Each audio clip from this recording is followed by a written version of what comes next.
There is a certain irony when the world's fastest man is late for the biggest race of his life. But it turns out the marathon of life worked out better than the sprint. Joe Fonzie reports. We're just going to show. A life-defining moment can take on many forms. For Bay Area track star Eddie Hart, it came in the 1972 Summer Olympics, and what most would see as a moment of deep despair. For Hart, the build-up to those games started in Martinez, where he was born, and Pittsburgh, where he went to high school. As far as I can remember, I mean, I could always beat the kids my age, and a lot of the kids a little bit older than me. After high school and 2 years of junior college, Hart transferred to the University of California. At Cal, Hart was part of a 1-2 sprinter punch that paired him with Isaac Curtis, the two of them making history in the NCAA 100-meter championship. I get a great start and end up winning it. You know, the 100 and Isaac, you know, he takes second, and that has never been done either before or since. You know, the same school going 1-2 and 100 at the NCAA championship. Then in the 1972 Olympic trials, Hart broke the world record, winning the 100 meters in 9.9 seconds. He rolled into Munich with the distinction of being the world's fastest human. It's a mythical title, and it's traditionally given to the person that wins the 100 meters, you know, at the Olympic Games. That's where the story got tricky. Hart and two other U.S. sprinters won their preliminary heats and were all scheduled to run in the quarterfinals later that day.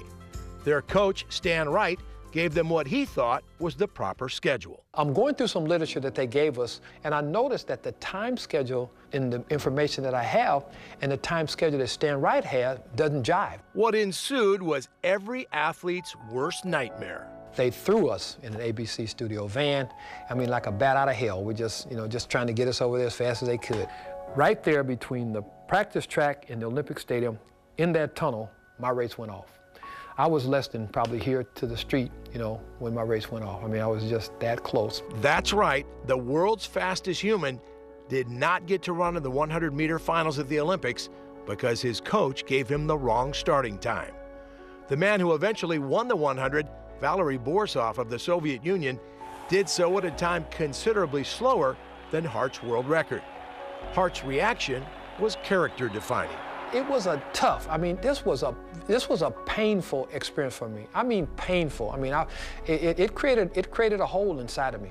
And not only was it tough, I mean, I couldn't hide from it. I couldn't get away from it. That was the #1 news in the world. And the one thing that I told Stan Wright is that, you know, I loved him and that, you know, we'll always be friends. What kind of friend would I be for me to throw him under the bus? I mean, things happen, and it wasn't intentional. 45 years later, I still feel like that was the right thing to do, and it was a good decision. I still feel good about the way that I responded to that. Stan Wright died in 1998. Eddie Hart against Borsov. There was a consolation for Hart.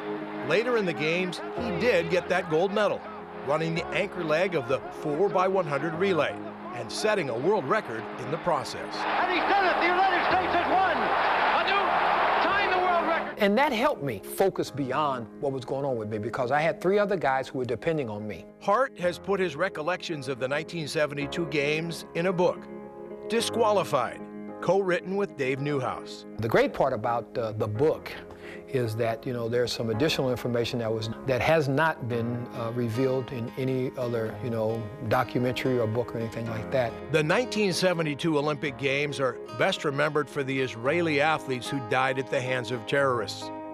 Those are the games in which Mark Spitz won 7 gold medals. And they're also the games in which Eddie Hart won 1, missed out on a 2nd, and set an example of how to handle a life-defining moment when it comes your way. Joe Fonzie, KTVU, Fox 2 News. If you would like to meet Eddie, he and co-author Dave Newhouse will be at Pittsburgh Historical Museum for a book signing. You can check that out November the 5th between 2 and 4 p.m.